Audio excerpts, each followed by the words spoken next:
despite of how much information there is and how many people do understand that, in fact, it is about calories in, calories out, there are so many people still to this day that still don't understand that calories matter. And it's weird to me. It's like trying to fight those people that still think the earth is flat. You know, it's like, I'm telling you, it's not flat, and here's more evidence. I do not advocate eating fast food as your number one way to lose weight healthily. I also advocate eating primarily whole foods that are more nutrient dense, less calorie dense, and that way we can get the best bang for your buck. And there's a better way to do it. However, if I were to eat only 1,000 calories a day of only Oreos, I would still lose weight. The thing is I would lose more muscle mass, of course. I would also lose fat mass, and that would not be ideal for my health because I'm not providing a lot of other essential things in there. But when we're isolating the weight loss component, you are still going to lose weight because you're in a caloric deficit. Welcome to the Manifested Wellbeing podcast. I'm Leandro, your Wellbeing and Nutrition Coach. Today's guest is Dr. Guillermo Escalante. Dr. Escalante is currently an Associate Professor of Kinesiology at California State University, San Bernardino, where he teaches various courses in exercise science and kinesiology. He performs research in the areas of sports supplementation, sports injury prevention, return to play, and human performance. Dr. Escalante, thank you very much for being here today. Oh, thank you so much for having me. It's really a pleasure to be here. A lot of your guests that you've had in the past are friends of mine or colleagues or people that I definitely admire in the industry. So I feel very honored that you have invited me and to be in your show. Thank you very much. I'm very glad to hear that. And I'm very, very excited about this moment, this conversation as well. And just to start our conversation, as an introduction, of course, if you could please describe your day-to-day, normal day-to-day at California State University, San Bernardino, please. Yeah, absolutely. So we are primarily a teaching university here, although we do a large part of research as well as part of how we're evaluated, how we are promoted here. But definitely we have a very heavy teaching load when we come here. But I would say a typical day, I get in the morning, typically about an hour and a half before my first class. And then that gives me time to do my administrative emails, answer emails, maybe prepare something to upload for my class. Then I go to class. My research, typically, I try to do it on days where I have shorter teaching days. So for example, this quarter on Tuesdays, Thursdays, and Friday afternoons, I tend to be my better days. Occasionally, I do have to do some research on the weekends as well. But my research lends itself to that anyway, because I have to go out on the field sometimes to collect some of my data. So that makes it pretty nice. So then typically I teach some classes, and then in the afternoon, again, I'm going to be either reading or writing. Perhaps maybe doing a write-up on some research that I've already conducted, or maybe preparing a new manuscript, or maybe writing a new research design for something else that I'm proposing on doing. And then I go home, and then typically my workouts lately have been in the evenings. I definitely practice what I preach, and I typically work out with my wife. So we usually train in the mornings, and we prefer that. But my wife got a new job recently, so we've been readjusting to an evening training schedule. So that's been over the last few months what we've been doing. Oh, that's great. Just a question. Your focus on bodybuilding is hobby-centered, or your interest is as well on competition? Well, I would say it's both. I've been bodybuilding. When I finished playing college sports, it was my venue to continue competitive sports. And it wasn't something that I was originally going to get into. A friend of mine said, you should try bodybuilding. And my first reaction was, are you crazy? I'm not going to go up there in Speedos and pose. That's not what I want to do. But I went to watch one show, and after that, I was hooked on it. So it started as a way for me to compete, and I still compete very regularly. But obviously, growing up in the sport over the last 19 years, I see that there's a lot of gaps in research, and it's been nice to see over the last few years there have been more studies published in relation to bodybuilding, but a lot of them are still small case studies or maybe small group cohort studies. So I have really tried to expand my research in that, and it's a twofold reason. One is because I'm interested in it, and I see that there's a gap in the science, and I think that there's a lot that we can learn from the sport, and that the sport can learn from science as well. And there's a lot of misinformation in what is out there, and that is why I enjoy the bodybuilding part of the research for both reasons. Yeah, thank you. It's great to talk to you because as a professor of kinesiology, and normally when talking to people, clients, and training buddies and partners as well, there's always this misunderstanding and confusion on basic terminologies of physiology of exercise, because sometimes we don't know the difference of our pronation to our supination. So I would like to start with just basic concepts of physiology of exercise. First of all, if you could talk about, just a short description, some basic principles of strength training, like specificity overload, progressive overload, this type of things. Yeah, absolutely. I think getting a foundation for your basic exercise physiology and exercise science is important. Really is a foundation to be able to implement any type of exercise prescription. So the first one that you talked about was particularly specificity. And that's something that I think is very important because a lot of people overlook it.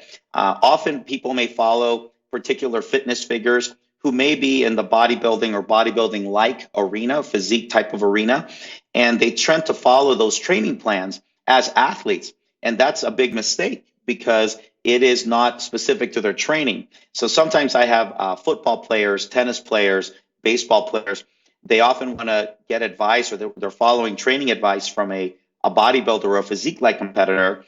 And really, if they train like that, that's not going to benefit their type of sport and their performance. So the specificity of training, I think, is something that's very important to understand. And really that varies from person to person and from goal to goal. So if it might be you're sedentary and where are you today and where do you want to get to? It might be you're an older population and you have particular orthopedic or metabolic limitations. So you have to tailor and customize that training program specific to their goals and their needs and their starting point. Very similarly, if we talk about performance enhancement now, if you're looking at a football player compared to a long distance runner, the specificity of training has to be different. And basically, I love the SET principle, which is specific adaptations to imposed demands or implied demands. And that is something that I always like to preach in my exercise prescription class to my students is your body is going to adapt to the specific type of training and stimulus that you give it. So if you need to develop power, then you need to train in power type activities. If you want to develop strength, you need to develop in strength type activities. And even though strength relates to power, they are related, they are in fact different, because if you're training for true strength, you're going to be doing it over a very slow contraction. A 1 rep max in a deadlift doesn't happen quickly. However, a 1 rep max in a power clean happens extremely explosively. So even though we need strength, I always like to put physics back into the equation. I always say that power is equal to force times distance divided by time. So we have the force component there, and we need that, but we also need to think about the time component. So how quickly are we getting to that force, or are we recruiting that force? So all that in a nutshell is basically the specificity of training and how are you training people, and that your body is going to adapt specifically to certain demands. The next part of the question was with regards to maybe overload or progressive overload. And that's something else that I really like to discuss as well, because sometimes people train over and over, and these are the people you might see in the gym. They're there for months, years, in and out, and they don't really change. And it's because they're doing the exact same exercise program. They're not necessarily going through particular periodized programs or different mesocycles or microcycles to really change and adapt their training program. And sometimes people think that they have to have all these fancy exercises. And I'm a fan of some exercise variety, but that's not the only way that we can change the stimulus. I think progressive overload can be done with newer, more challenging exercises. Yes, that's part of it. Obviously, going heavier, that's another part of it. But there are other variables that I think people sometimes overlook, and those are things such as rest intervals. I can rest 30 seconds or I can rest 3 minutes. I can combine exercises such doing as a superset circuit or a triset circuit, and that's going to provide a different stimulus. I can also use different training techniques such as blood flow restrictor training, variable resistance training. There are multiple ways you can do accentuated eccentrics, and there are different ways in which you can stimulate the muscle. And as long as you're providing a different type of overload and you're stressing your body differently, then your body is going to adapt. And I think that's the beauty of being in this profession, that you have all of these different tools that are available to you. And as long as you understand their basic principles and how they work, you can really utilize them very differently and not necessarily change all the things at once, maybe just manipulating one or two variables at a time. And you can get some great adaptations by overloading the muscle in different ways, much more than just increasing the weight every week or changing the exercise.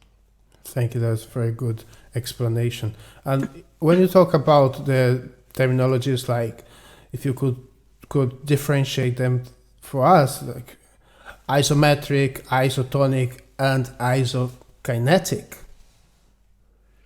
Absolutely. So these are the basic types of different ways in which we can train, as you said. So typically the isometric ones is where technically no work is being done because there's no movement taking place.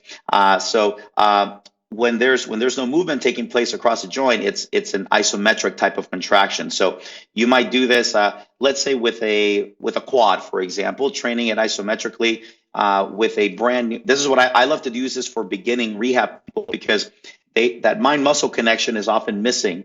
Or even with beginners, sometimes you tell them contract your quad, contract your bicep, contract your lats, and they don't have the ability to do that. Their brain and their muscle, there's a disconnect with that. So the isometric ways are nice ways for them to be able to contract the muscle.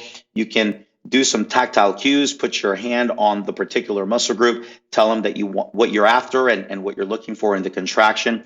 So the muscle is contracting, but the joint itself isn't moving. So you're basically in a fixed joint range of motion. And you could, of course, change the angle in which you work. So you could do, say, an isometric contraction on the knee or with the quads at terminal extension, or you could do it with 20 degrees of knee flexion, 40 degrees of knee flexion, 80 degrees of knee flexion. And what's nice about that is you get strength training benefits typically at around the range of motion that you train it, but it also carries over plus or minus 10, 15 degrees from that particular range of motion in which you're training it. So it's pretty nice to be able to use that. And again, I like to use that so the person can connect with the muscle and they know what muscle is being contracted.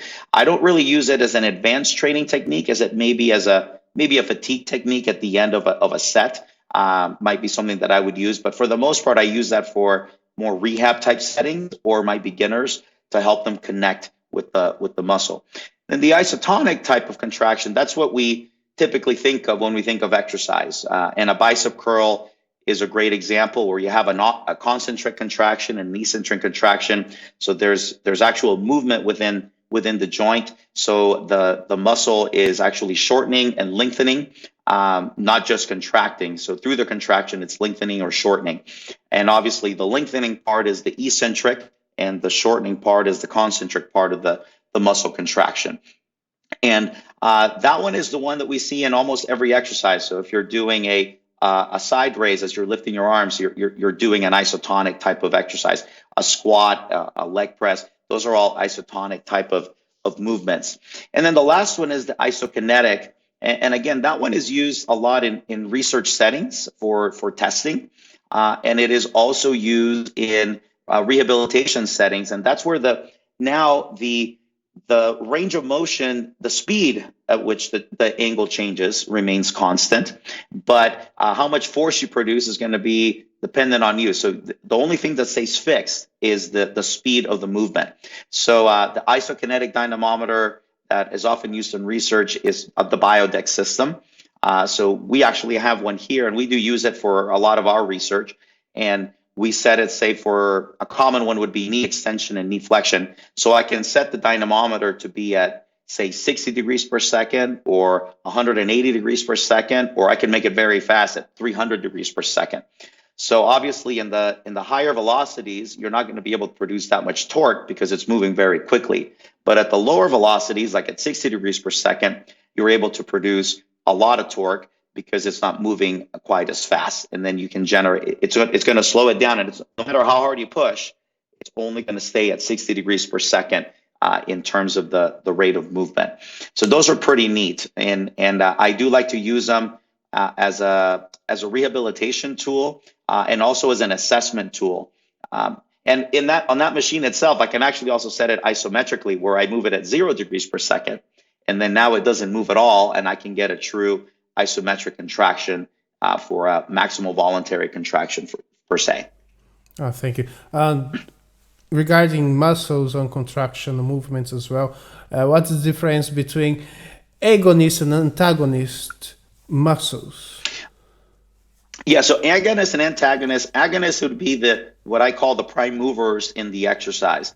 So an easy way to look at this would be at two opposing muscle groups. So if the biceps in a bicep curl is the agonist, therefore the antagonist is the exact opposite. So the biceps perform elbow flexion, whereas the antagonist would perform elbow extension, obviously being the triceps. And it's pretty clean in some of those in which we analyze the bicep and the tricep. In the leg, it's also somewhat easy when we think of the quadriceps and we think of the hamstrings. If we're doing a knee extension, the quadriceps would be the agonist muscle and the antagonist would be the hamstring muscles.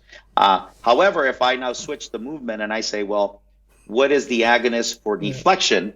Now the agonist in knee flexion becomes the hamstring and the antagonist becomes the quadriceps. It gets a little trickier, I think, like when I have students analyze movements, for example, in a squat or in a deadlift, that can get a little complicated because you have different joints moving at the same time, and you really have to analyze the movement and see, okay, which one is the agonist and which one is the antagonist. So it becomes a little more challenging. Thank you. And about fibers, muscle fibers, if you could comment about different types of muscle fibers, type 1, 2, and what's the difference in between them? Yeah, and muscle fibers are very interesting when you look at the muscle physiology, and they're typically, it depends how you classify them. If you look at the histological way of classification, it's a little bit more basic, and you're basically looking at the type 1, the type 2A, and then the type 2X fibers, where the type 1 are traditionally the term the slow twitch muscle fibers, and those typically are going to have they're not able to produce as much force. They're typically they contract a little bit slower, hence their slow twitch. Really, the ATPase enzyme is actually a little bit slower in releasing. Therefore, when you stain them, they're usually a little bit darker compared to the faster twitch muscle fibers. And they're also going to have high endurance. They're going to have higher mitochondrial content. They're going to be more resistant to fatigue, but they can't produce as much force. Then you have the type 2A, which would be, now these guys are considered a fast twitch muscle fiber, but they're not quite as fatigue resistant as the type 1 fibers, but they are more fatigue resistant than the type 2X fibers. They have a relatively less of a mitochondrial density compared to the type 2A fibers. They're going to have the ability to produce more force, and they're also going to typically have the ability to produce force rather quickly. But compared to the 2X fibers, which are on the other end of the extreme, those are the fastest ones. They're going to typically be able to produce the most force compared to all of the fiber types, but they're also going to fatigue the fastest. So typically, if you're going to be an explosive athlete, you're typically going to want more type 2A and type 2X fibers compared to an endurance runner who's going to typically go for more of the type 1 fibers. But I think I like to use the histological approach in categorizing them because it's pretty easy. But I always like to really look at, there are actually different hybrids of these muscle fibers. So we really can't look at them as 1, 2, 3. There are really some fibers that are kind of in between. When we look at how they're classified via electrolysis, where they actually look at the myosin content, you actually see some that there are some type 2A fiber, type 1A fibers, for example, or type 1 fibers rather, that are very much like type 1 fibers, but there are also some type 1 fibers that are kind of like type 2 fibers, and some type 2A fibers that are more like type 2X fibers. It's really a spectrum. So we kind of look at it as a continuum, similar to the energy systems. When we talk about ATP, the ATP-CP system, the glycolytic system, or the oxidative system, all three of them are always on. It's always a continuum. And the muscle fibers kind of work accordingly, where they're all kind of really in a continuum. And we have some properties that are more like each of the three main categories, but there is some in between some of these in the way that they're classified. To just follow up on your thoughts, and could a person develop by training power? Could this person over time develop a specific type of fiber, or have more mitochondria on a specific surface? Well, that kind of ties back nicely to our first question, which is specificity of training. And definitely how you train is going to affect the adaptation that occurs in the body itself. So even though we are genetically predisposed to having either more type 1 fibers or more type 2A or type 2X fibers, that's a genetic predisposition.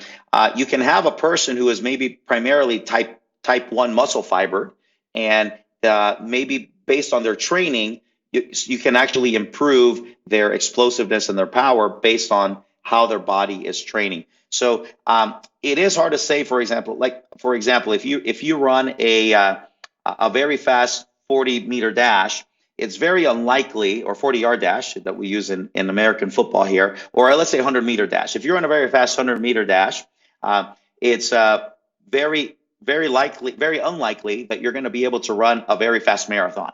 So you might be a pretty good marathon runner, but it's very unlikely that you're going to be able to be a world-class 100-meter dash runner as well as a 2-hour marathon runner. It's almost impossible, because, well, I think it is impossible. I don't like to speak in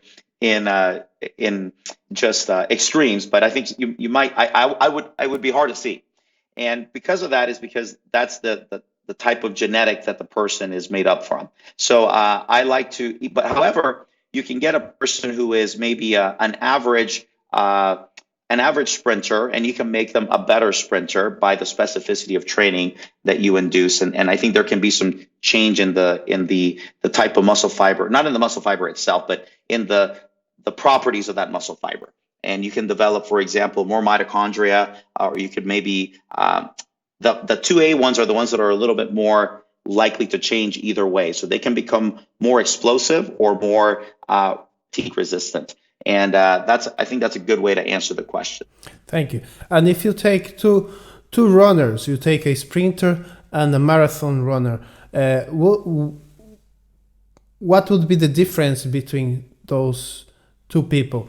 Not only fiber, but also in terms of muscle density and capacity for endurance. Yeah, absolutely. So typically, a long distance runner is going to primarily have more of the type 1 muscle fiber, which again is going to be more fatigue resistant, greater mitochondrial density. They're going to be able to sustain a lower intensity run for a longer period of time. However, because they're predominantly type 1 fibers, their ability to contract quickly and develop force quickly and produce a great amount of force is going to be limited. On top of that, they're going to be training more specifically for their longer distance events. So they're not going to really train explosively. They're not going to train in strength training to develop force and power. So that's going to make them more specific to that adaptation.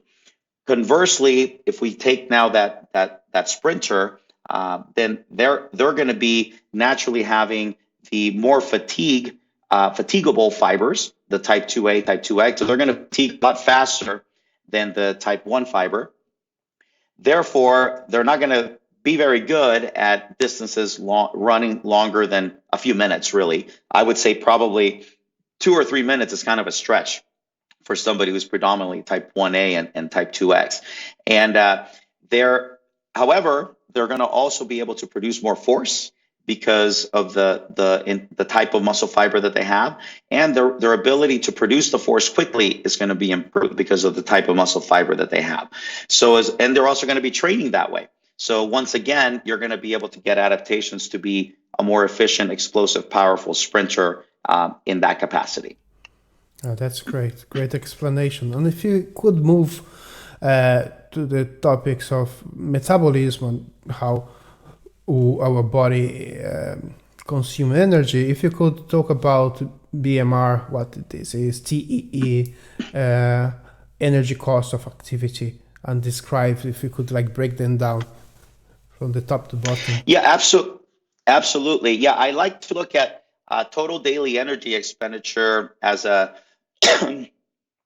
as a pyramid, and at the base of the pyramid is your basal metabolic rate, which is basically the amount of calories that your body requires just to live. So this is for your heart to beat, for organs to function, for you to be able to breathe, and this is just the minimum requirement if you were to just basically stay sleeping all day.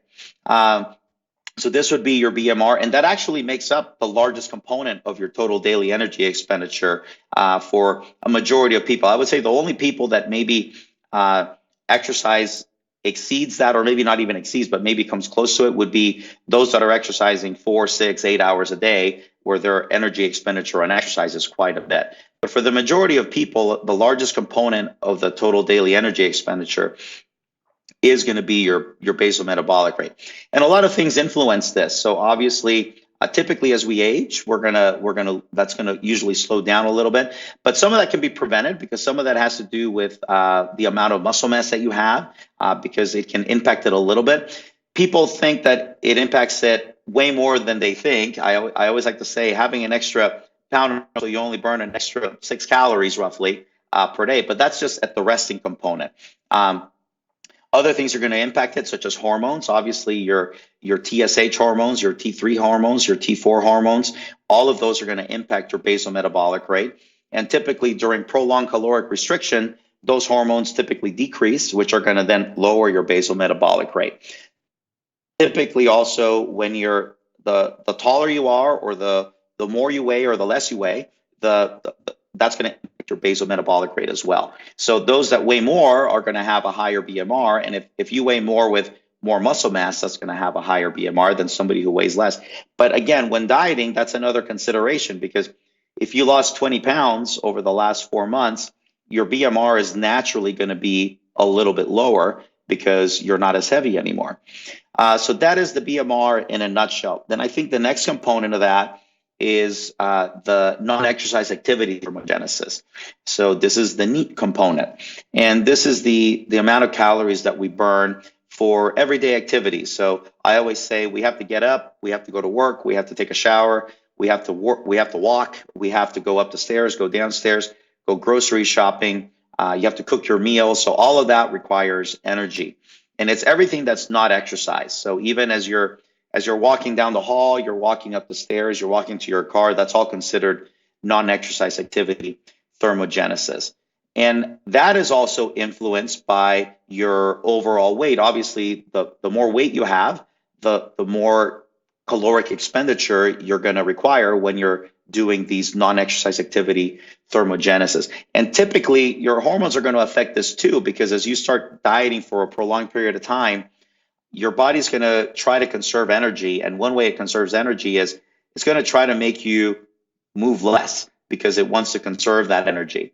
And I know I personally notice this when I'm getting ready for a bodybuilding competition.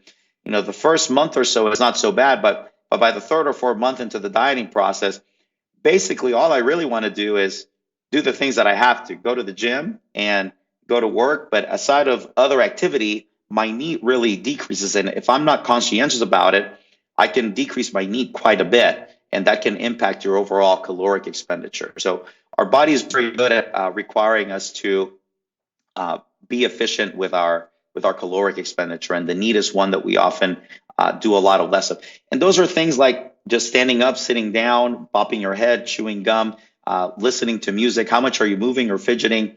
All of those are going to impact your NEAT. Then the next component is the thermogenic effect of food, which is the TEF. So as we consume calories, it takes some energy to process those calories. And there are, of course, we have different macronutrients that we consume. We have carbohydrates, we have proteins, we have fats. And within the carbohydrate subgroup, we have fiber. And certain one of those macronutrients are going to have a higher thermogenic effect of food. So protein typically has the highest thermogenic effect of food at anywhere from 20 to 30% of the calories you consume are going to be used to break that down and process that. Fat has the lowest at typically 2 or 3% roughly.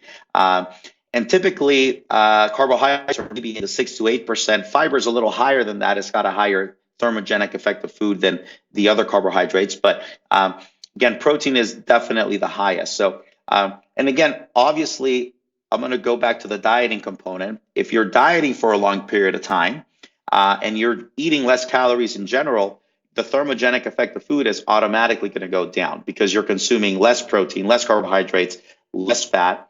So your net intake is less. Therefore, your net thermogenic effect of food is less. And then the last component, I like to subdivide it into two. This would be the activity thermogenesis. So it's how much are you burning now for exercise? But some people only look at the component during exercise. But what about after exercise, the excess post-oxygen consumption? So that's related to the type of exercise that you're doing. If you're doing higher intensity training, you're going to burn more calories during the exercise, but you're also going to burn more calories for that 24-hour period after the exercise to recover. And that epoch is very important to consider. And the example I always like to use is the two extremes is a 1 hour weight training session compared to a 1 hour low intensity walk on the treadmill. You might actually even burn more calories in that walk, but when you look at the 24-hour period, you're going to burn calories through the weight training because of the excess post-oxygen consumption. So those are when you put all those together, that now adds up to your total daily energy expenditure, starting from BMR to your NEAT to your TEF to the actual activity that you're doing, and then within that activity is your epoch. Okay, great. And when you think about weight loss and food management, you can identify different components, including the caloric intake, surplus versus deficit, macronutrient distribution, and also quality of food digested in terms of nutrient density. They in combination contribute to successful weight loss. But if you could pick one, which one would be the most important component and why? Yeah, great question. I think, and I'm gonna be very specific here because you said specifically to weight loss, and specifically to weight loss, the number one thing is always a caloric deficit.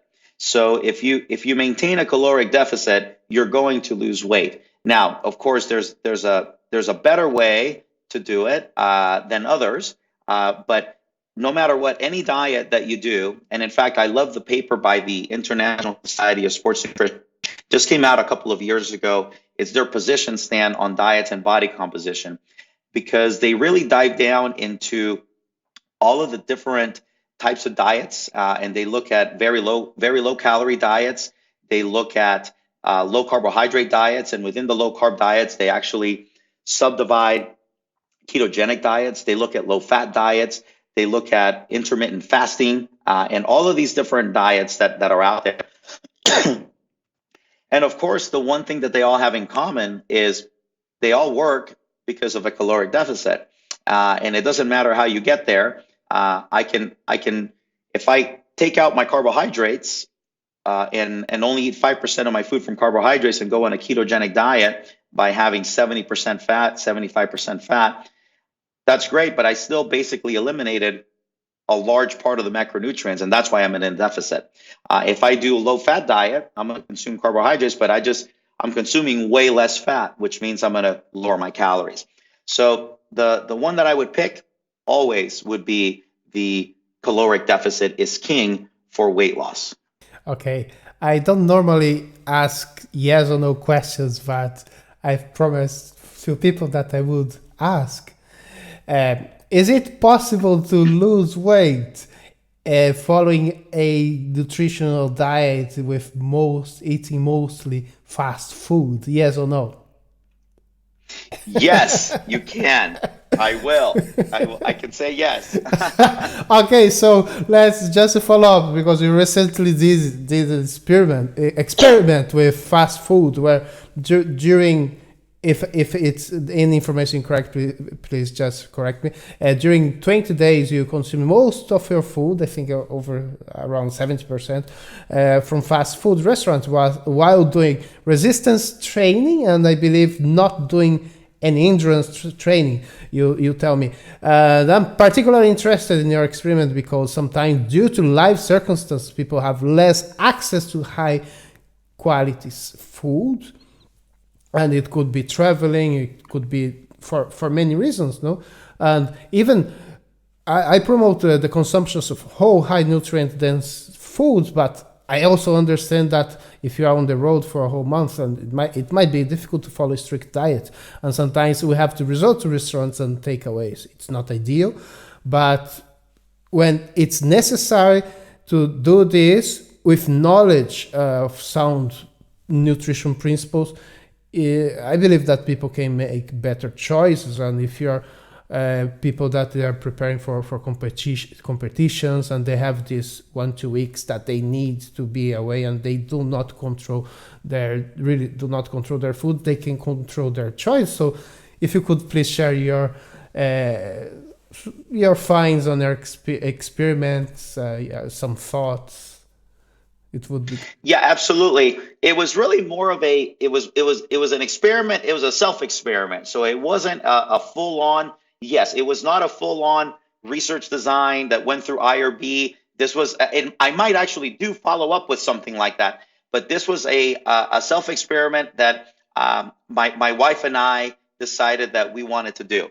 And why did we do it? Well, because despite of how much information there is, and how many people do understand that, in fact, it is about calories in, calories out, there are so many people still to this day that still don't understand that calories matter. And it's weird to me. It's like trying to fight those people that still think the earth is flat. You know, it's like, I'm telling you, it's not flat, and here's more evidence. But I was interviewed in another TV channel, internet TV channel, just a couple of weeks ago.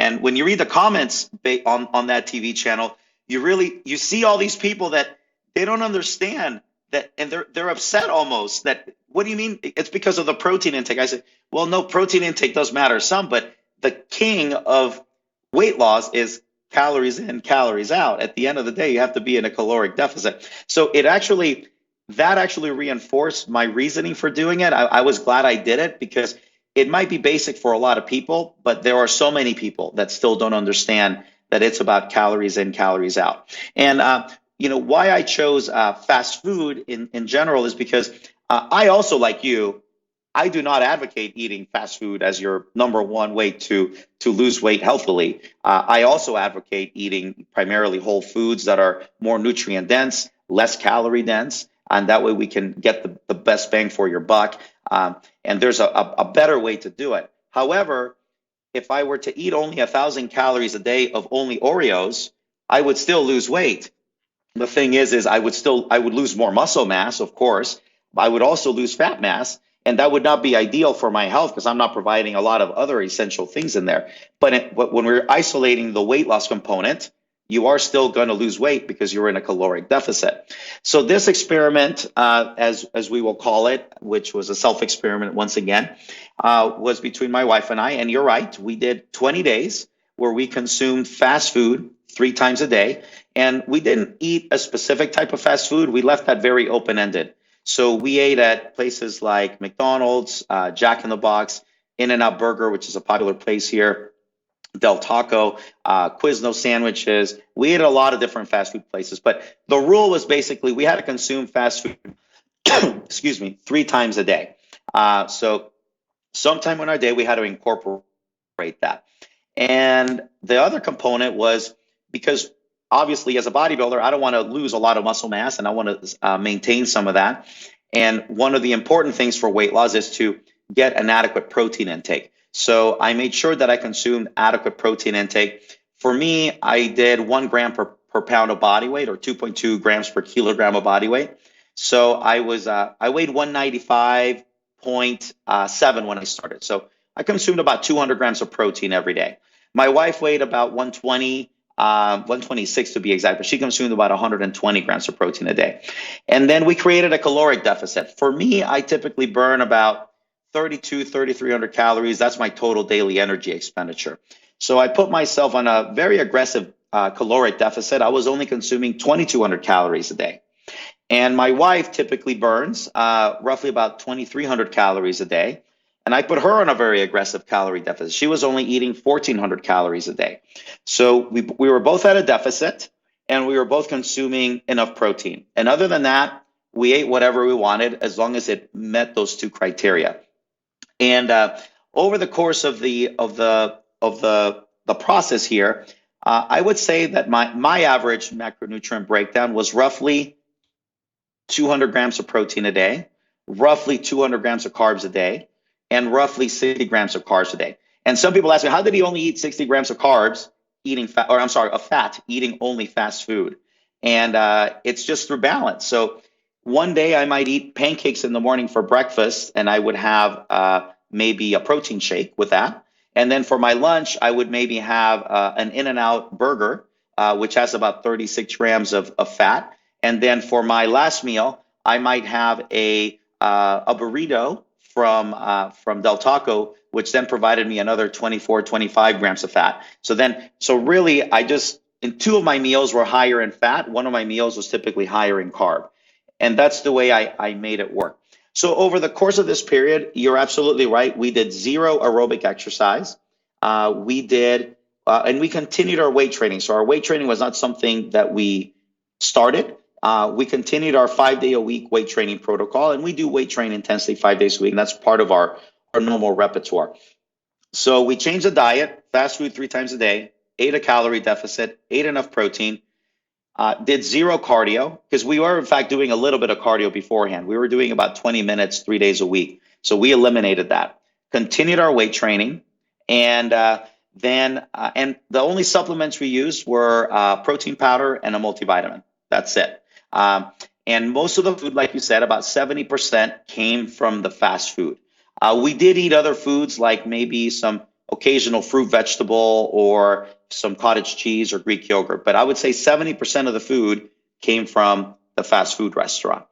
And I'll give you my personal results. I started at 195.7 pounds on September the 30th, and I was 13.1% body fat as measured via ultrasound, which translates to 25.6 pounds of fat mass and 170.1 pounds of fat-free mass. And my waist measurement was 33 inches on September the 30th. And then 20 days later, my weight went down to 184.6, so I lost 11.1 pounds. My body fat went down from 13.1% down to 10.5%, so I lost 2.6% body fat. My fat mass went down to 19.4 pounds, so that means I lost 6.2 pounds of fat. And I also lost fat-free mass, which is I went from 170.1 down to 165.2. So as expected, being on such an aggressive calorie deficit, I did lose some fat-free mass. But I lost the majority of that was actually fat mass. And then my waist went from 33 inches down to 32 inches over the course of the 20 days. So in a nutshell, I lost 11.1 pounds on scale alone, eating fast food 3 times a day and doing zero aerobic activity and doing weight training. Okay, wonderful. Now, long-term consumption of fast food, it could increase blood pressure and also change blood lipid profile.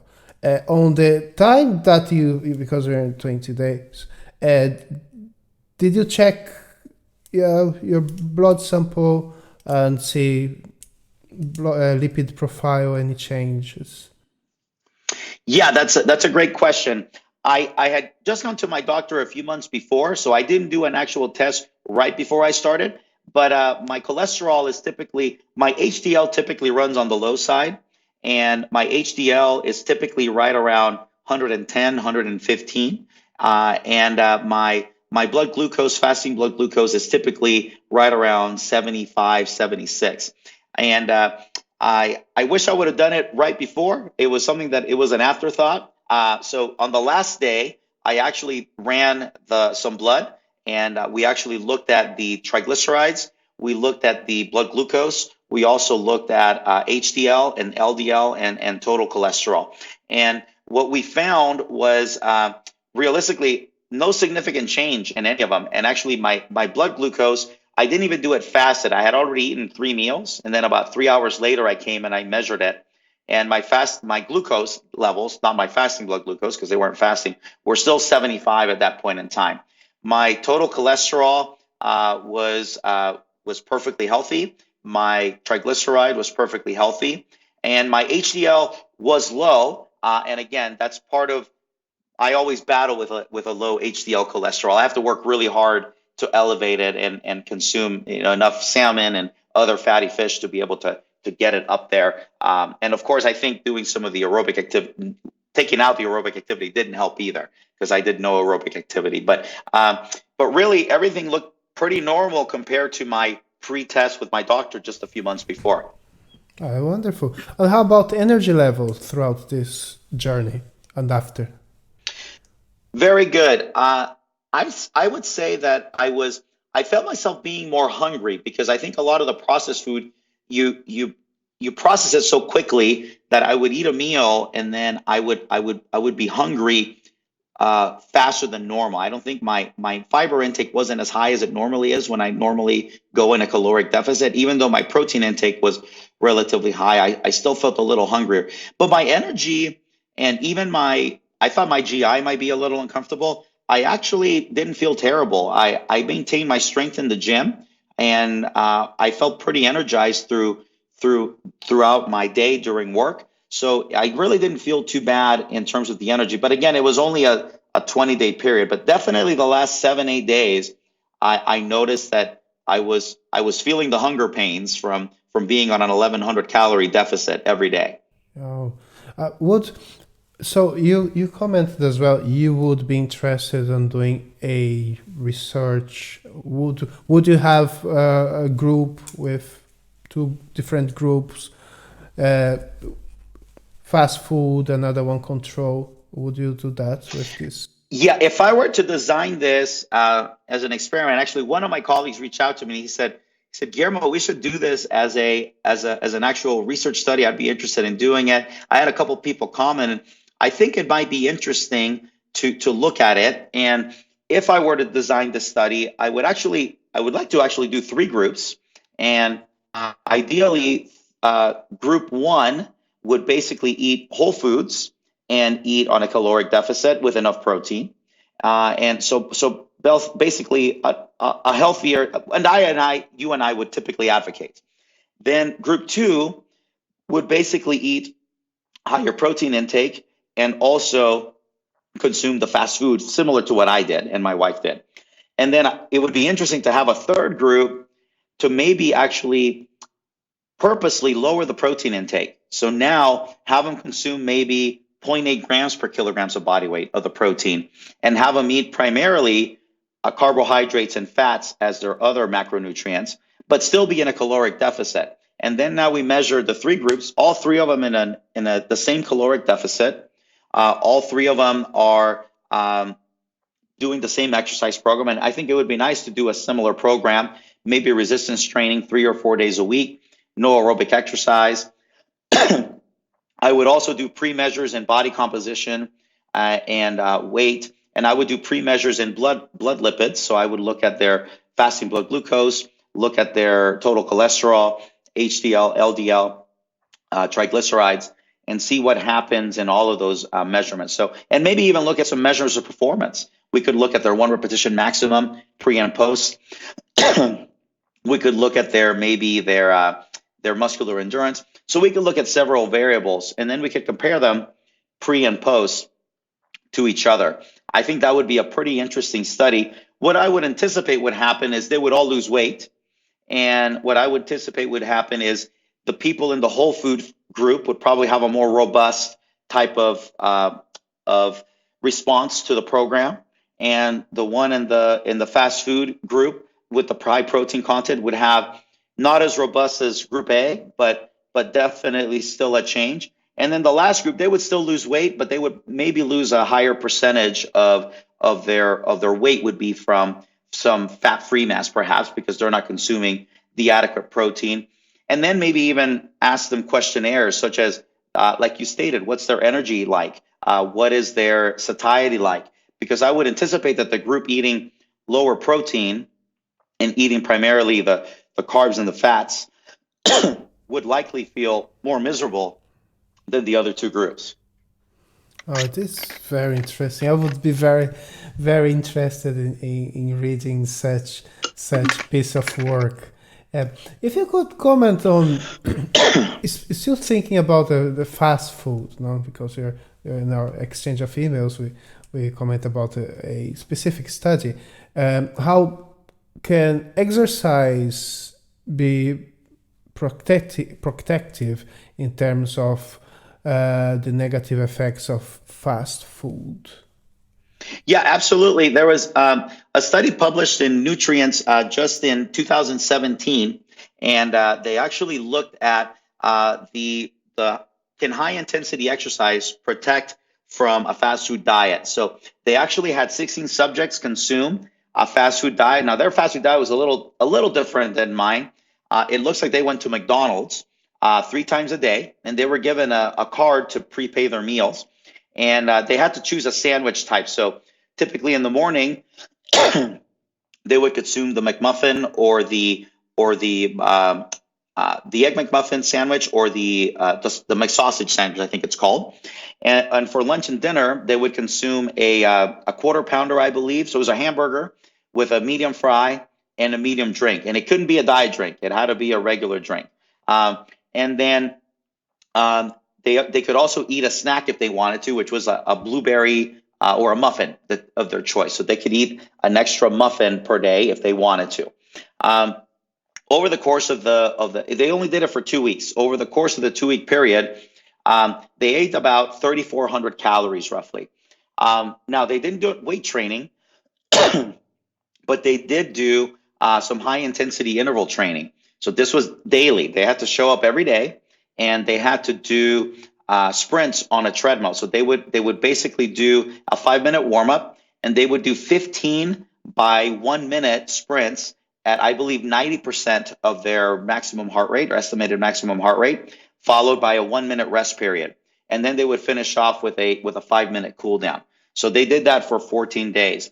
And they measured pre and post. They measured their blood. They actually measured a lot of things. They measured body composition with the DEXA. They measured their body weight, of course.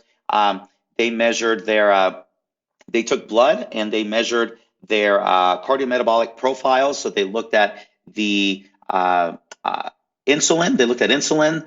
They looked at their fasting blood glucose. They looked at their different cholesterols. They looked at like lipoprotein A. They looked at the reactive protein, the HC. They also looked at that. So they looked at various things, various metabolic profiles here. And what they found was pre and post, there was virtually no change in their cardiometabolic profile over the course of the 14 days, and they actually improved body composition. So when you looked at their calorie expenditure, they actually had them measure their calorie expenditure. They had a band put on which measured their daily caloric expenditure throughout the day, including their exercise program. So they were burning roughly about 3,500 calories a day, and they were eating roughly 3,400 calories a day. So they were in a slight deficit over the course of the 14-day period. And they actually lost body composition via the DEXA. Not a lot. They gained a little bit of fat-free mass over the course of the 14 days. They lost a little bit of fat mass.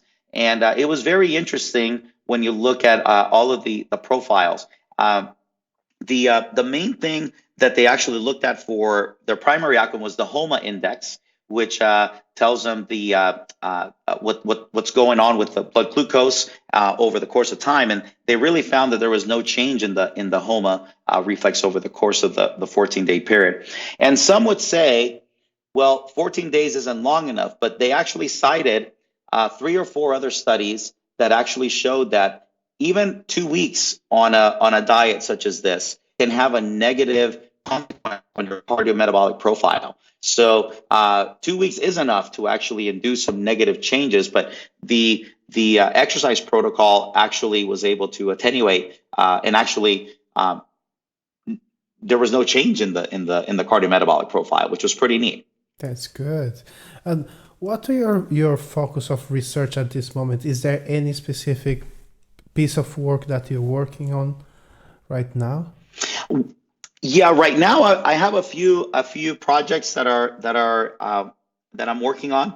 I'm actually doing one ACL post return to sport project. So we're looking at post ACL reconstructive patients, and we're looking at their rate of force development at 25 milliseconds, 50 milliseconds, and 100 milliseconds.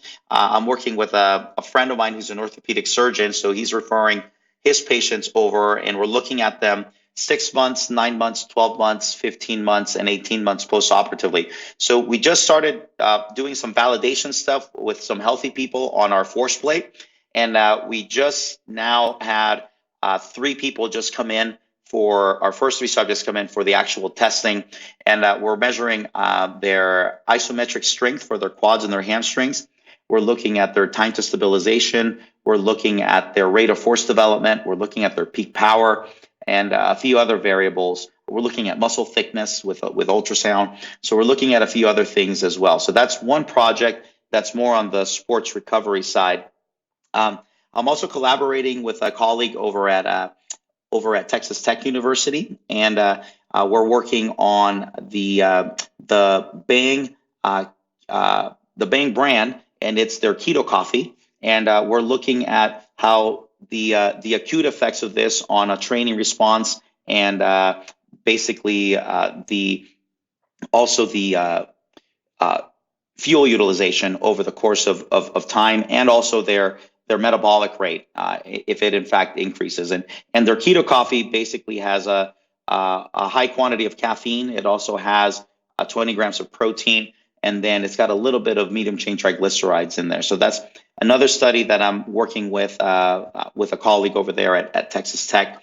And then I am also working on this bodybuilding research right now. So this one's pretty neat. I've been working on this one for about a year now, and we're having, I've had different phases of it, but we've had bodybuilding competitors the day before they compete, and they do a pretty comprehensive survey looking at their training practices, their nutrition practices, their drug practices, their training practices, and we ask them that survey, and then we also measure their body composition the day before the show, and we're looking at hydration levels, we're looking at body composition, we're looking at total body water, and then we're triangulating all of that information together for competitors in physique, bodybuilding, women's bikini, women's figure.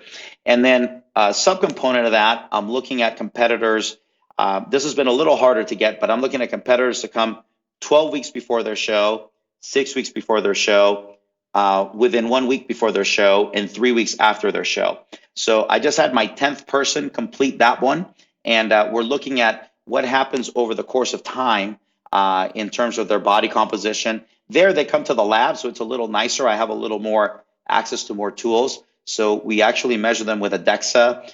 We also measure them with a BIA. We measure them with BIS. We measure them with ultrasound. We measure the body composition in different ways. We measure their specific gravity of urine, and then we ask them this questionnaire, same questionnaire as the other group, but it's just with looking at them at different time points, so we can see what are they doing 12 weeks out versus 6 weeks out versus 1 week out versus 3 weeks after.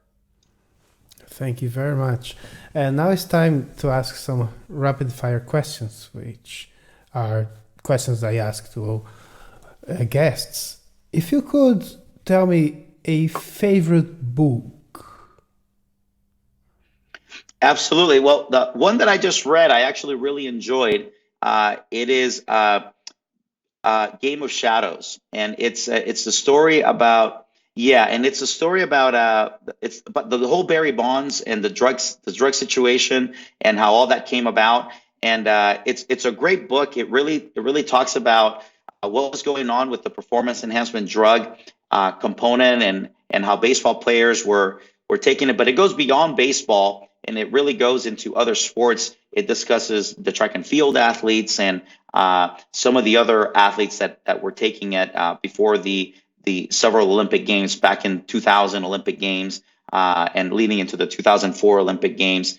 And it's a really neat story. The authors did a really good job talking about how it all came about and how everything kind of erupted back in that time. Thank you. And a favorite movie? Well, my favorite movie, that is tough because I'm a big movie guy. But I love action movies, and I'd have to say that one of the Terminators is probably one of my favorite movies, and probably the original Terminator, I think, is my favorite movie with Arnold Schwarzenegger. I'm a big Sylvester Stallone buff too, so I do like the original Rocky, and I also love Rocky IV. That's one of my favorite Rockies. But I enjoy a lot of these action suspense movies, so that's a hard one to pin down. But I'm gonna go with Terminator. Why is Terminator so good? Well, I love Arnold's character in that when he's the bad guy, and I like the developing storyline. Even though it's very fictional, but I enjoy the storyline, and even the special effects for the time when it came out in 1984 were pretty amazing. When you look at it today, you can kind of laugh at them, but in 1984 it was pretty amazing. What's your favorite hobby? My favorite hobby, I would have to say, you asked about it. It's my bodybuilding. It's both my hobby and my passion. I love going to the gym. I love working out. I love trying to read about getting bigger, getting stronger, and improving my physique, my body composition, and others as well, and helping them reach their goals. So I think that's definitely a big hobby. Although I will say watching the National Football League is a second close one to that. So I enjoy watching that as well.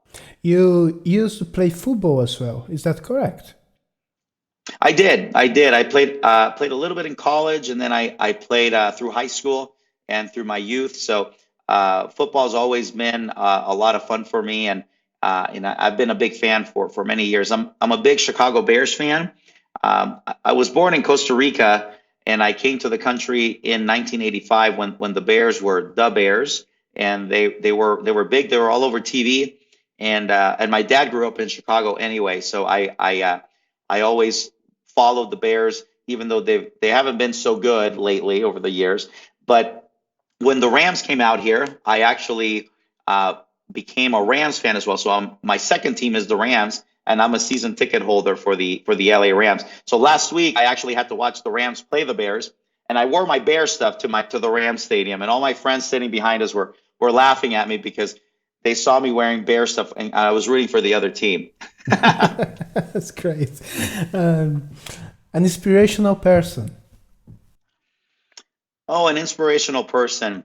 Well, I'm going to go back to the person who kind of inspired me a lot of in a lot of this, and I'm going to go back to Arnold Schwarzenegger.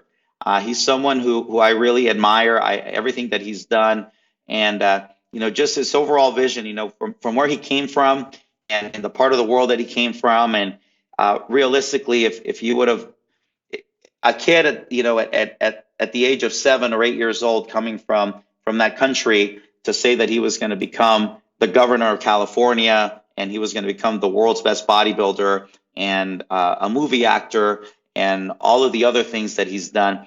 It's very inspiring. I remember even watching Pumping Iron when he really actually says, hey, I'm going to really be very successful before I'm 30, and basically everything that he set his mind to, he has accomplished.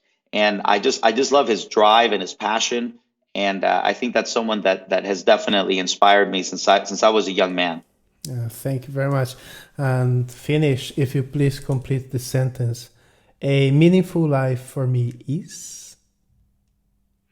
A meaningful life for me is, I would say, filled with balance.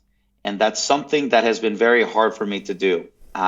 So it's been over the last few years that I have been able to try to incorporate that a little bit more, because I'm so passionate about so many things and it's hard to balance them all. And I think that comes from family to training to writing and work. I'm very passionate about all of them, I tend to sometimes focus more energy on one than the other, thus leading to a lack of balance. And I think that's been my pursuit over the last few years, is trying to find better balance in my life. Dr. Guillermo Escalante, thank you very much for your time. I appreciate it. Thank you very much. I appreciate you having me on.